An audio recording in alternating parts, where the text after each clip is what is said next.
What just happened? Twins implode in the ninth. Griffin Jax gives up the walk-off winner to Freddie Freeman. Final score in Game 3, the rubber match, 4-2. Full deep dive coming up next. Minnesota Twins postcast. This is the Twins postcast. Your instant game reaction for the Minnesota Twins. Part of the Locked On Podcast Network. Your team every day.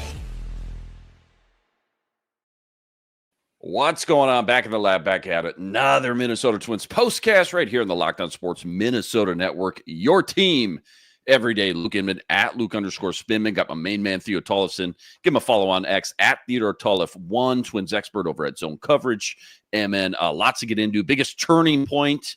Plus, will the Twins, especially after this game, will the Twins make a splash at the trade deadline? But first, quick reminder, today's episode brought to us by Game Time. Game Time, download the Game Time app, create an account, use code LOCKEDONMLB for $20 off your first purchase. Let's just get right into it, man. Twins, this thing got dramatic at the end. I mean, you could say maybe a little lackluster the first, 5-6 innings, but man, these last 3 innings got dramatic, back and forth game near the end. Probably can't tell when you wake up tomorrow morning and look at the box score, but 2-1 game in the 7th. Twins load the bases. They score 2. Willie Castro, Harrison Bader, they both knock in a couple RBIs. Dodgers come right back, though, in the 8th. Load up the bases themselves. Brock Stewart, though, a little ice in his veins. He finds a way to get out of that jam unscathed. So you're thinking, okay, that was the worst of it. Bottom 9, still never feel great with a 1-run lead when you're in L.A. versus that lineup. You got 2 outs, nobody on. Griffin Jax loads up the bases. Freeman comes up to the plate. You got Freddie Freeman at 0-2, by the way. 0-2 count. He had him. He ends up battling back, knocks one to left field, 2 out, 2 RBI, walk-off game winner. Harrison Bader had a chance to make the game-saving sliding play. He just couldn't hold on. A play he usually makes in his sleep, by the way. If you've watched the Twins and Bader all year, he's been outstanding with the glove in left field. But Twins in shambles. The road trip disaster continues.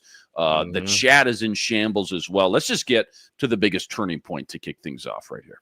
Time to reveal where the game was won or lost. It's the turning point. So in a game like this, I suppose it's always easy to just say, okay, the walk-off winner. But there was so many just, this was not checkers. This was chess these last 3 innings.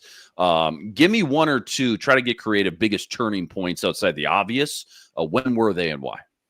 Well, it was the second to last batter, Oresty Ruiz, who should have not been pitched around as he was. Jax threw 3 straight balls that were outside the zone that he was trying to get him to chase, and that did not work at all. And you walk him, and then you bring up Freeman for that opportunity, and he cashes it in. Yeah, that's one way to put it. Ohtani did make a little more sense walk-wise because it's Shohei Ohtani, and we've seen what he's done all series against the Twins. So I think he made sense, but Ruiz, who was just pitched around so badly when Jax definitely should have pitched him inside the zone, and he is the fastest runner on the Dodgers, that should have been where things were finished up right there. Yeah, a tough way to end this road trip, especially after, the disaster that happened in Colorado. You're going to this game. You're up 2-1 going into the 9th with 2 outs. A chance to go into LA versus this lineup and win the rubber match. Let's get into the Rocco report. Used to do this a lot last year. The Rocco report. Walk me through. You kind of touched on a couple of the walks, right? Walk me through some of Rocco's biggest decisions at the end of this one. Again, specifically walking Shohei Ohtani. Easy to say in hindsight, absolutely. But at the time, did you like it? Did you love it? Did you hate it? Just what was going through your mind? And I guess what kind of grade, would you give Rocco today? No, it made sense to walk Ohtani. I'd say it was just a B managed game because, Bader was put in this game as a defensive replacement, which worked out for the most part until that very last play. You had Deshaun Kersey Jr. pinch run, and he stole third for the first time for this all season for the Twins, which is jumping to the nerdy stat of the day. Anyway, but there were plenty of opportunities for them to win this one and capitalize on runs early, and they did not. And that's why you have a 4-3 walk-off victory, and it could have been a lot better with some better run production on the Twins lineup, which has just been the theme all season. So it doesn't sound like a lot, right? It's just one game, but finishing the 6-game road trip, coming out of the All-Star break, 2-4 versus 3-3, really did, at least on paper and emotionally, just knowing how everything unfolded, really feels like a huge contrast. But now you get to go home. We'll preview all that in game 3. Now you get to go home for 6, 3 with Washington, 3 with Boston. Again, 4-3, that's your final today. 49-53 now on the year, 4 games below 500. Plenty more deep dive trade deadline predictions for the Twins. Are they going to make a splash, especially after this dramatic loss? That's all coming up right after this. Quick reminder, today's episode brought to us by FanDuel. FanDuel, America's #1 sportsbook and official sportsbook partner of the MLB. Right now, FanDuel is giving you a chance at a huge return, $150 in bonus bets guaranteed when you win your first $5 wager. Why I love FanDuel. When you get the hunch in the middle of the game, you go check out the latest stats, view live play-by-play, and so much more, all on the same page where you place your bets. Again, $150 in bonus bets guaranteed when you win your first $5 bet. Go check it all out over at FanDuel.com. Get in some MLB future action if you dare. Twins plus 700 right now to win the AL Central. It's all setting up over at FanDuel.com. Again, check it all out over at FanDuel.com and get $150 in bonus bets guaranteed when you win your first $5 wager. FanDuel, America's #1 sportsbook and official sportsbook partner of the MLB. All right, you teased it. Nerdy stat of the daytime, crazy stat, fun analytic, Twins related. Give it to me. Yeah, the one upside in this was that they stole third base for the first time all season, which worked for them. Kersey, right? Yep, Kersey. I mean, if it was Buxton's never done in his career, so that's the next best guy you want to send. How is that possible, by the way? How's Buxton never? He's tried, right? He's just got gunned out. Is that what you're saying? Nope. I think he did it once, maybe his rookie year, and then that's what happened, and he just doesn't want him. Unbelievable. Yeah. Okay. Is that just like the en vogue thing now? Does the rest of the league just not steal second to third that much anymore? Catchers just defensively that good? Yeah, okay, and they just don't want to run themselves into outs. So sure. Anyway, okay. Fair enough. But yeah, I mean, they had so many other opportunities. This would have been so nice to at least walk away and give people some hope. Taking 2 out of 3 against the Dodgers for the first time ever. But now you're at what, 3? I said they were 3-10 last night. Now they're 3-11, something like that, all time at Dodger Stadium. So it's not good. It's not good. Rough stuff. That's a good segue actually into what we'll be talking about. This is what you'll be talking about.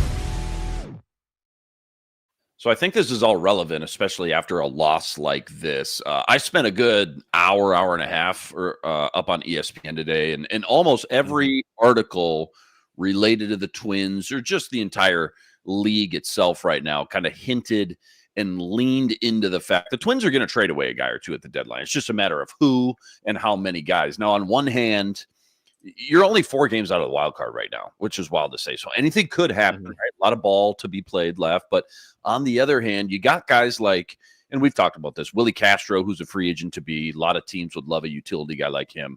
Harrison Bader, Chris Paddock, etc. Those guys, just on paper, seem easier to part with because they aren't part of like the long-term plans. But then you also got guys like Joe Ryan, who's been floated, Griffin Jacks, Duran. Those guys are signed through 2027 too, which obviously bumps up their value quite a bit when it comes to a trade. On paper, those guys are obviously much more part of your core nucleus of your roster. Plus, obviously, you're going to get a much bigger haul in return. Maybe a king's ransom could come through the door. I'm sure that'd be very tempting, even if it was parting with a guy like Joe Ryan. How much are the Twins going to subtract at the deadline? That's what everybody wants to know. What's your gut say? Give me your best, just kind of educated guess from everything you know. No, I think I said this on the show last night, and I'll repeat it again. I mean, it's going to be all the guys who are on expiring contracts, except maybe Ty France, and then one of Duran or Jax. But I think a lot of the industry after today's bad loss is going to be wanting Duran to be the one who's moved and not Jax. So we'll see what happens, but I think that's the most likely thing that is going to happen. That way they can keep most of this core together for whatever the future ownership group comes in here in the upcoming offseason, and that way they can add pieces, hopefully, with better payroll to work with, and you're not giving away a really good team that can still have a good core that can go out and compete next season. But I think, we've seen 2 out of 3 dropped in the last 2 series. They couldn't capitalize on the sweep over the Rays and the Pirates this month and dropping 2 out of 3 to the Marlins. It's hard to see how this team's going to pull things together. It's not impossible. They still can, sneak things in, get into that last wild card spot and do something. But yeah, this is just not looking well for them. So you sound very confident in a couple of these names. Which guys can we put in Sharp? Which guys are you confident enough to put in Sharpie, like a Willie Castro? You said a lot of people besides Ty France. Who else besides Willie Castro do you think is almost a foregone conclusion they're getting moved? Bader, Coulombe, Paddock after today. I think this was a fantastic start, which we barely even touched on because no kidding, of how right? this thing ended. Yeah. He went out there. I said last night he needed to go out there, provide 5, hopefully 6 quality innings, and he did just that today. So it gave the bullpen a little more rest until things imploded later in this. So, he's probably more than likely going to get moved now, even though he's probably not going to get the biggest return. I still think what the biggest package they could do right now, they're not going to move Joe Ryan as much as teams are going to want him, and they're going to need to be blown away by King's ransom type offer, which I don't know if other teams are willing to put that together for them. So if they package, Willie Castro with either Duran or Jax, then they're more than likely to get a reasonably well return in prospects. So I think that's what they need to look for.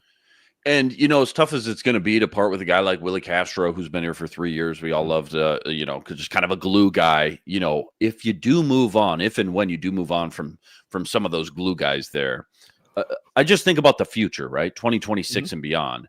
You got a lot of almost near ready, nucleus of position playing prospects coming in that we've talked about.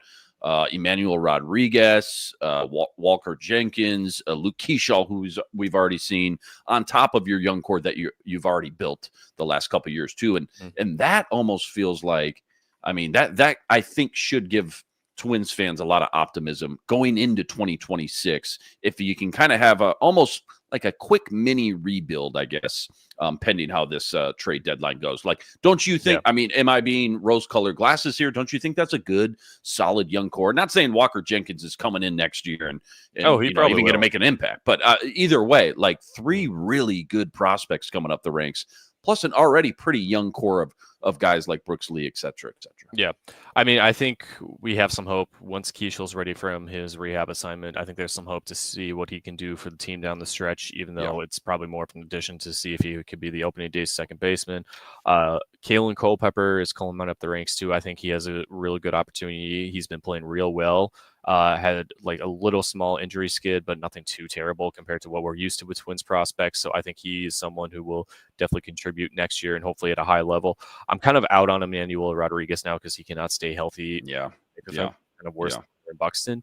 I really am I still think he's the top 5, but he's number 5 in my book at this point, which is his durability or lack thereof. So there's still a lot to work with. Like I said, sell one of your relievers high, try to cash in on all the expiring contracts, and hopefully you have a new ownership group coming in here that has a much bigger pocketbook on payroll where you can add one of those bigger impact backs. I'm not going to say it's going to be Kyle Tucker, but man, would it be nice if they could get Kyle Tucker. You're teasing me now. Don't tease us. Don't go anywhere. Preview of the 6-game homestand coming up. Washington on deck, Boston after that. That's all coming up right after this. Quick reminder, today's episode also brought to us by Prize Picks. Prize Picks, America's #1 fantasy sports app, now with more than 10 million members to date. For me and my money, it's by far the easiest, most exciting way to get in on all the action while you watch your favorite sports, you watch your favorite players. So simple, too. All you got to do, you pick more or less on 2 or more player stats. You watch the winnings roll in, strikeouts, RBIs, home runs, base hits, stolen bases, you name it, they got it. Take your pick on more or less. Add them to your Prize Picks entry today. Plus, they now offer Apple Pay, quick and easy deposits into your account all season long. Download the Prize Picks app. Use code LOCKEDONMLB for $50 instantly with any $5 wager. All right, brutal road trip. All things Mhm. considering, right? 2-4 coming out of the All-Star gate there. But now you get a day off. Shake things off here. You get to come home, and you got 6 in a row at Target Field. 3 with Washington, 3 with Boston. Who I know Boston's been heating up a little bit. When you think about what just happened on the road, and then you think about these two opponents back at home, what's the top 1 or 2 things you're thinking about the most, or biggest storylines you're kind of dialed into?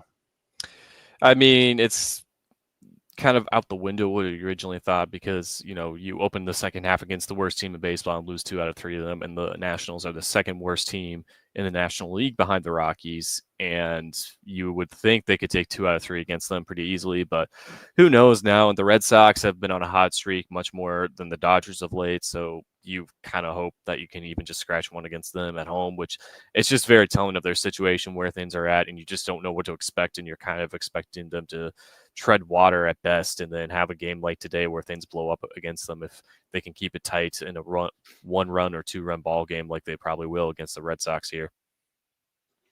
Well said there. I'm sure we could sit and gripe about this one for a good 30, 40 more minutes, but we got to get out of here. Twins implode in the 9th inning. They lose the rubber match today. They end a brutal road trip, 2-4. 4-2, that's your final in LA in game 3. 49-53 now on the year. Huge shout out, though, to all you guys, all the everydayers out there that always make us your first listen. All you guys coming in the chat with us from game to game. Make sure you like and subscribe. Check out all of Theo's work on X at Theodore Tulloff 1. Plus all the work he's always ripping up over at zonecoveragemn.com as well. Luke Inman on X at Luke_Spinman. Again, we're back here Friday for game 1 versus Washington, 7:10 first pitch. Catch you right here. Same time, same place. Until then, signing out.